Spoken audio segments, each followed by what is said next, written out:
Почитувани, добар ден. Ги следите вестите на Канал 8. Подпишан договорот на Средното општинско училиште Гошови Кентиев со Евана Македонија за реализирање на практична настава на учениците од 3-та и 4-та година од електроструката. Представници од Евана од Скопје во посета на училиштето реализираа средба со наставниот кадар, учениците како и со нивните родители. Продолжува соработката на Средното општинско училиште Гошови Кентиев со институции и фирми од Кочани и соседните општини. Представници од Евана Македонија од Скопје беа во посета на училиштето и подпишаа договор со училишната установа за соработка во однос на реализирање на пракса за учениците од 3-та и 4-та година од струката електротехничар-енергетичар. На средбата што се одржа во библиотеката во училиштето, освен представниците од Евана Македонија и професори од Кочанското училиште, присуствуваа и учениците кои ќе посетуваат пракса, како и нивните родители. Тие ученици во наредниот период ќе изучуваат практичен дел во Евана Македонија подружница Кочани. Представници се од Евана Македонија, КЕЦ. Представниците дојдени се во служба на тоа да подпишат договор со учениците, односно со нивните родители. Договорот е во служба на тоа да одат на практична настава во месец јуни. Практичната настава е обврзна за скоро сите ученици, особено во 3-та и во 4-та година. Но имаме соработка со Руен, имаме соработка сега во најново време со Амфенол, така да соработката ќе се проширува и во полза на учениците. Очекуваме промена и во делот на плановите и програмите на учениците, значи ќе има едноставно повеќе пракса, а помалку наука, меѓутоа во секој случај комбинација од наука и пракса. Соработка за обавување практичен дел на учениците ова училиште има и со други институции и фирми како Амфенол, Водовод и Руен Инокс Автомобиле, каде што учениците одат на пракса и со тоа, освен на теоретскиот, посветуваат посебно внимание на практичниот дел. Од средината на март започна да тече рокот за пријавување проекти што ќе добијат финансиска помош од европските фондови за зголемување на локалната и регионалната конкурентност. Општините, здруженијата и предпријатијата од регионот може да добијат неповратни средства за подобрување на условите за развој и унапредување на туристичката понуда. Мала промоција, недостиг од доволен број сместувачки капацитети, несоодветна опременост за престој на гостите, се дел од недостатоците што се забележани по направената анализа за она што и недостига на туристичката понуда кај нас. Угостителските објекти, општините, здруженијата и фирмите сега имаат можност со пари од европските фондови да ги коригираат овие недостатоци. Во моментот се реализира проект за зголемување на конкурентноста во областа на туризмот, што би требало да овозможи подобрување и на неповолната состојба. Меѓу важните услови што би требало да се исполнат е и соодветна уреденост на просторот, односно зачувување на хигиената на околината во која се наоѓаат туристичките објекти, како и информативни табли и помошна инфраструктура. Менаџирањето со отпадот исто така се јавува како еден од големите проблеми кои што би требало да се адресира преку нашиот проект, со некои од проектите кои што ќе бидат финансирани преку нашиот проект. Исто така недостиг на попатна инфраструктура, одмаралишта, информативни бироа, исто така попатна инфраструктура недостига. Од типот на да речеме попатни стојалишта, не достигаат патокази, така да многу тешко ги наоѓаат туристите, туристичките дестинации. Проектот за локална и регионална конкуренција со вториот повик нуди 14,3 милиони евра, а општините и јавните институции можат да конкурираат за грантови во висина до 1 милион евра. Доколку пак неколку општини или институции се здружат и подготват регионален проект, тогаш ќе можат да добијат грант од 3 милиони евра. При тоа, сопственото учество на апликантите изнесува 10% од вкупно добиената сума. Друг тип на апликанти за кои што се овозможени грантови се туристичките организации, стопански комори, здруженија на граѓани. За овој тип на апликанти овозможени се грантови во висина од 50.000 евра или 150.000 евра доколку настапат здружено 2 или повеќе здруженија. Очекувањата за кај овој тип на апликанти е да учествуваат со 10% доколку станува збор за непрофитна организација или 50% од побараниот грант доколку станува збор за профитна организација. Во моментот тече рокот за конкурирање на повикот за доделување грантови за зголемување на туристичката конкурентност. Право да поднесат апликации имаат и микро и малите предпријатија, за кои постои можност да добијат поддршка во висина од 100.000 евра, а доколку се здружат, сумата ќе биде повисока за 3 пати. Целиот проект е финансиран од Европската Унија во висина од 18 милиони евра, а владата на Република Македонија учествува со 3,2 милиони евра.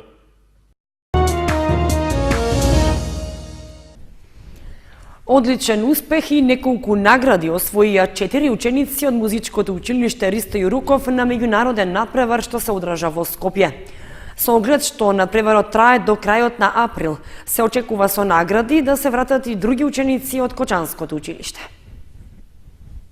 Сандра Јорданов, ученичка во основното музичко училиште Ристо Јуруков, освои прва награда по пијано на третиот меѓународен фестивал и надпревар за млади музичари Полихимнија 2018, што од 28 март до 1 април се одржа во Скопје. Таа е ученичка во класата на наставничката Драгана Карова Ангелова. Втора награда на овој надпревар во дисциплината камерна музика освоија Бојана Николова и Катерина Ајтовска на виолина, како и Јована Крстовска на пијано. Тие се ученици во класата на наставниците Петар Поповски и Марија Лазарова. Со оглед што државниот надпревар по музика ќе трае до крајот на април, од нашето училиште очекуваат и други ученици да се вратат со награди и признанија. Истовремено известуваат дека дополнително ќе излезат со збирна информација за сите постигнати резултати. Учениците од училиштето за цртање и сликање што функционира во склоп на Центарот за култура Бели Мугри ја покажаа својата креативност преку изработка на дела кои што се дел од изложбата на тема карикатури. Изложбата е организирана по повод 1 април, денот на шегата. Изложба на тема карикатури беше отворена во Центарот за култура Бели Мугри. Делата се изработени од рацете на учениците кои го посетуваат училиштето за цртање и сликање, што функционира во склоп на Центарот, а е по повод одбележување на денот на шегата 1 април. Оваа тема за нив представуваше предизвик, бидејќи во изминатите 3 месеци работеа напорно и вродија во плод прекрасни цртежи, скици, дела кои што беа работени во најразлични техники. Покрај останатото и сите настани до сега што ги реализираме во Центарот за култура, и ова е еден од настаните со кој што го одбележуваме 50 години постоење на Центарот за култура и секако во иднина до крајот на оваа година ќе продолжиме со вакво темпо до сега, значи со многу настани, многу случувања и секако ни следи еден убав период, тоа е пролет-лето, каде што програмата на Центарот за култура ќе биде исполнета со многу интересни и примамливи содржини. Со содржините во склоп на одбележувањето на јубилејната манифестација 50 години постоење на националната установа Центар за култура Бели Мугри, установата ќе продолжи и во наредниот период до крајот на оваа календарска година.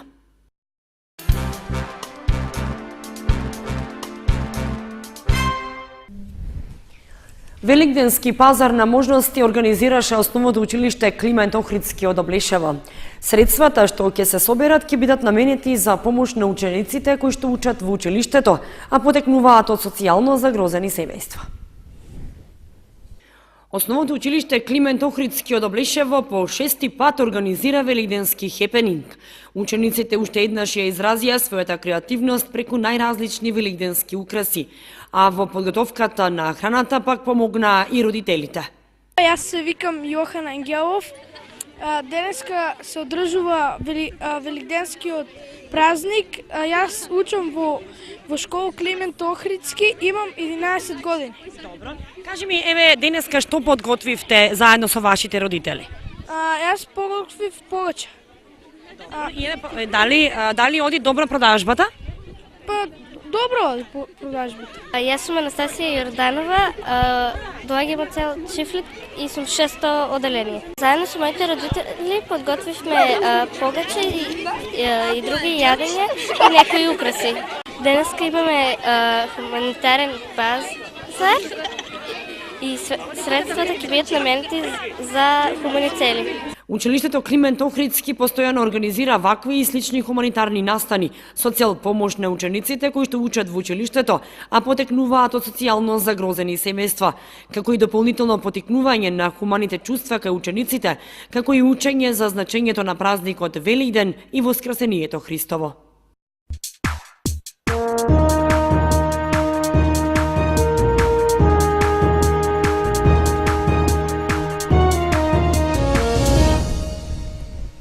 Следуваат информациите од спортот. На првото место од табелата го завршија есенскиот дел од првенството во кадетската лига ракометарите на клубот Торо Спорт од Виница. Тие, заедно со своите помлади колеги во пионерска категорија, со успех и победи го започна и пролетниот дел во првенствата во кои настапуваат. По 6 години од активирањето, ракометниот клуб Торо Спорт од Виница е еден од најсериозните конкуренти за врвот во машката кадетска ракометна лига на Македонија. Младите винички ракометари покажаа добра подготвеност и знаење во есенскиот дел од првенството, каде постигнаа одличен успех, освојувајќи го првото место. Со 8 одиграни надпревари и исто толку победи, тие повторно се на врвот на табелата со максимален број бодови, а во последното коло на гостински терен ја совлада екипата на ракометниот клуб Велес со резултат 40:21. Покрај кадетите и пионерската екипа на Торо Спорт е без пораз оваа полусезона, исто како и екипата од генерацијата 2004-2005, која се надпреварува во Металург лигата. Младите ракометари во оваа конкуренција се без пораз и се пласира на првото место со максимални бодови во рамки на завршниот турнир што се одржа во Скопје. Тренерот Тодорчо Николов е презадоволен од формата и подготвеноста на своите играчи и се надева дека и оваа сезона, како и лани, ќе биде успешна. Очекува сите три екипи да се вратат со медали од терените. Кошаркарите на Баскет Дино, кои се надпреваруваат во младинската М14 лига на домашен терен, доживеаја пораз од екипата на Вардар 2 од Скопје. Со тоа загубија важни бодови во разигрувањето и за пласман на врвот.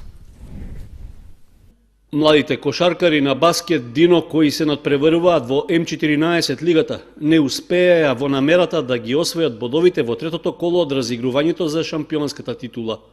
Во понеделникот попладне на домашен терен тие претрпеа висок пораз од 75:55 од тимот на Вардар 2 од Скопје.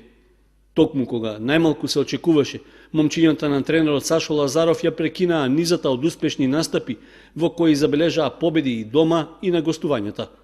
Според она што можеше да се види на теренот во спортската сала кај гимназијата, зачестените надпревари во изминатите 10 дена негативно се одразија на кондицијската подготвеност на младинците на Баскет Дино. За време на целата средба видлива беше нивната премореност, поради што осетно беше попуштена концентрацијата, иако сите добија шанса да играат и да помогнат колку толку да се ублажи високиот пораз.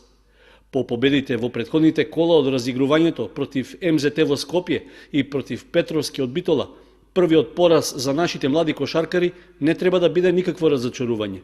Шансите да останат во борба за врвот не се изгубени, а можност за поправка ќе имаат во четвртото коло. Со оглед на великденските празници, викендов ќе нема надпревари, а следното коло ќе се игра по 2 недели, при што Баскет Дино за противник ќе има екипата на Партизан Мултишпет.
Почитувани, тука ќе завршуваме вестите на Канал 8. Информациите ги имате и на нашата веб страница kanal8.mk. Довидување.